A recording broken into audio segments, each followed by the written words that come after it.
नहीं, निश्चित रूप से इसको जल्दबाजी में सुलझा लेना चाहिए ताकि शिक्षकों का नज़र इधर उधर न रहे, पढ़ाई पर रहे। और शिक्षक इससे डिस्टर्ब होते हैं। आप कोई चीज़ घोषणा कर देंगे और उसका अनुपालन नहीं करेंगे तो मानसिक रूप से शिक्षक उधर की तरफ ही ध्यान ज़्यादा रखते हैं, पढ़ाई की तरफ कम। इसलिए विभाग को जल्दबाजी में इस कार्य को कर देना चाहिए। निश्चित तौर पे देखा जाए तो शिक्षकों का मुद्दा बहुत पुराना रहा है और लड़ाई भी जो है वो बहुत पुरानी रही है सरकार और शिक्षक के बीच। अगर हालिया देखा जाए तो जिस तरह से नियोजित शिक्षकों को राज्य कर्मी का दर्जा दिया गया, लेकिन जब उन्हें नए नौकरी के तौर पर जो है उनको ट्रांसफर पोस्टिंग किया जा रहा है, नए पद स्थापित किया गया, उनका सर्विस, पुराना सर्विस का क्या होगा? क्या पुराने सर्विस के लिए उनके निरंतरता को जोड़ने के लिए, उसके अनुभव के लाभ के लिए मैंने सदन में भी मंत्री जी को कहा था और उन्होंने आश्वस्त किया है और दुनिया के कोई ताकत रोक नहीं सकता है कि उसकी सेवा की निरंतरता न मिले। अभी यूनिवर्सिटी सर्विस कमीशन है जहां प्रोफेसर, असिस्टेंट लेक्चरर के नियुक्ति हो रहे हैं। उसमें भी जो काम किया है एफिलिएटेड कॉलेजों में 5 साल या 10 साल, उसको 10 नंबर तक है प्रावधान। तो चूंकि आप सब जगह एक्सपीरियंस का लाभ देंगे, आप उसी नियोजित शिक्षक में 10 साल और 8 साल के एक्सपीरियंस पर आपने प्राचार्य बना लिया जी। आपने ट्रेनिंग कॉलेज में 8 साल के आधार पर उसको अपॉइंटमेंट कर दिया जी। तो आप इन शिक्षकों को नहीं देंगे, ऐसा नहीं हो सकता है, आपको देना ही पड़ेगा। कई सारे अभी ऐसे भी स्कूल हैं जिनको प्रभारी के द्वारा चलाया जा रहा है।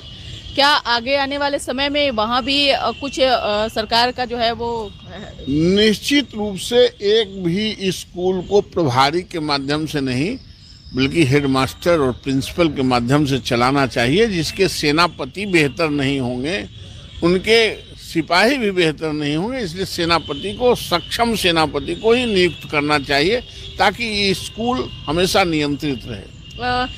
के पाठक जब एसीएस से बिहार शिक्षा विभाग के, उस दौरान काफ़ी चीज़ें जो थी वो पेंडिंग में थी और जिसका असर भी देखने को मिला था। लेकिन नए एसीएस आने के बाद में चीज़ों में जिस तरह से अभी देखा जा रहा है, चाहे आप देख लीजिए कॉलेजों की भी लड़ाई जो चल रही थी उसमें भी जो है सुधार हुआ है और वीसी को भी जो है नियुक्त किया गया है। आने वाले समय में क्या लग रहा है कि अब धीरे धीरे चीज़ें जो है वो बदलेंगी?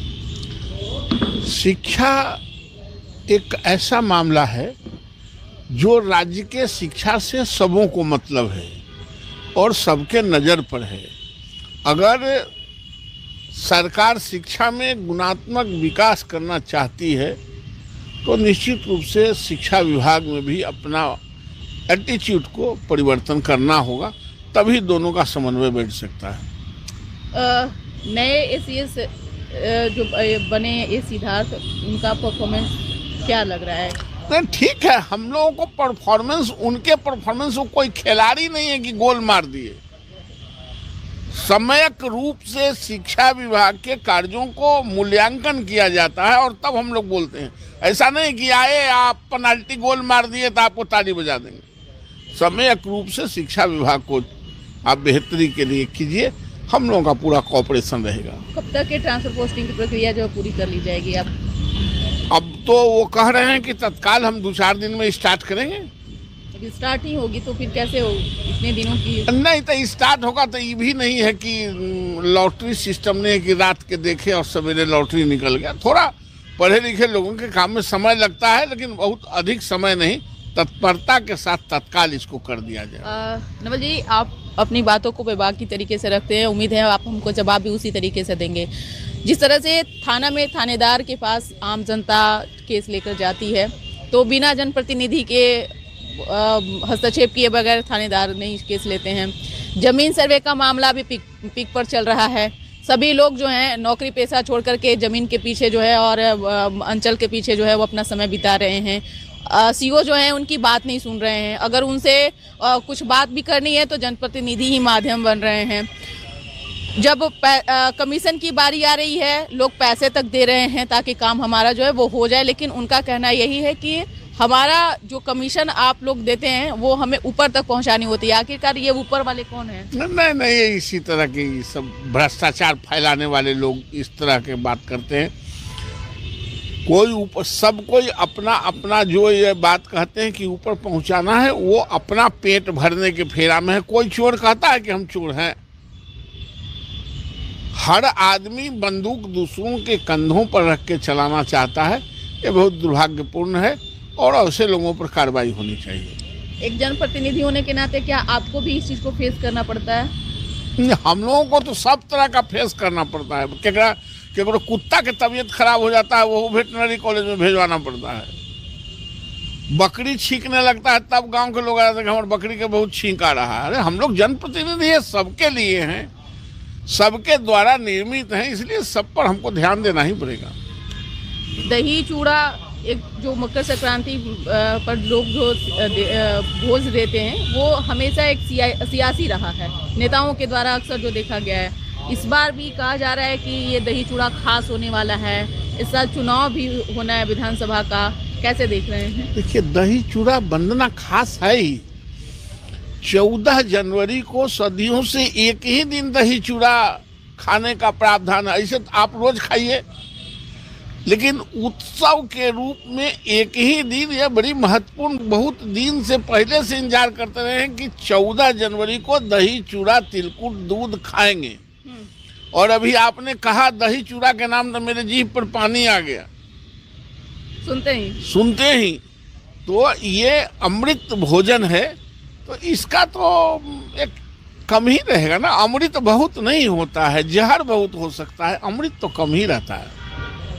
क्या सरकार इससे चलेगी बिहार में कि कुछ उसमें भी उथल पुथल देखने के लिए मिल सकता है? क्योंकि महागठबंधन के लोग बार बार इस बात को कह रहे हैं कि नीतीश कुमार एनडीए में जो है असहज महसूस कर रहे हैं, फिर से वो पाला बदल सकते हैं। काहेला वो आरजेडी वाले अंतर्यामी हो गए हैं क्या? कह रहे थे कि नीतीश जी लाचार हैं, तो लाचार के पैर में तेल लगाने के लिए काहे बैठल हैं? सरकार सुदृढ़ता के साथ चल रही है, बिहार का विकास हो रहा है, बिहार को और आगे ले जाना है चरम उत्कर्ष तक। इसलिए एनडीए की सरकार है, पुनः एनडीए की सरकार बनेगी। नीतीश कुमार के नेतृत्व में चुनाव लड़ेंगे और पुनः बिहार को आगे बढ़ाएंगे। एक अंतिम सवाल है, बिहार में जिस तरह से 70वीं बीपीएससी अभ्यर्थी आंदोलित रहे और प्रशांत किशोर हो, पप्पू यादव हो, तेजस्वी यादव हो, सभी ने हस्तक्षेप किया है और चुनाव भी इसी साल होना है। कई कमेंट्स में भी लोग कह रहे हैं कि इसका खामियाजा जो है सरकार को आने वाले चुनाव में मिलेगा। आपको इस बात से कितना इत्तेफाक? खामियाजा के डर से पूरे सिस्टम को बदल देगा क्या?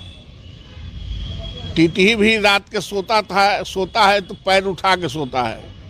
पूछा कि काहे टीटी के पैर उठा के सोते हो? बोला बादल गिरेगा तो पैरवे पर रोक लेंगे। इस तरह की बात और भाषा का इस्तेमाल जो लोग करते हैं